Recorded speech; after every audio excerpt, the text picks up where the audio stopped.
ஏன் இதயத்தை எடுத்து வைங்க டாக்டர். காதலிக்கும் போது எல்லாரும் சொல்லுவாங்க உனக்காக இதயத்தை கொடுக்கறேன்னு. உண்மையிலே எனக்கு அந்த பாக்கியம் கிடைச்சிருக்கு. புவி, நீ கண்ணை திறந்து பார்க்கும்போது நான் இதுல இருக்க மாட்டேன். ஆனா எங்க இருப்பேன்.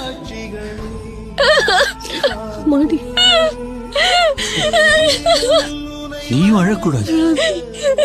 உன் கண்ணில இருந்து ஒரு துளி கண்ணீர் வந்தா கூட நீ செத்து போயிட்டு தான் அர்த்தம்.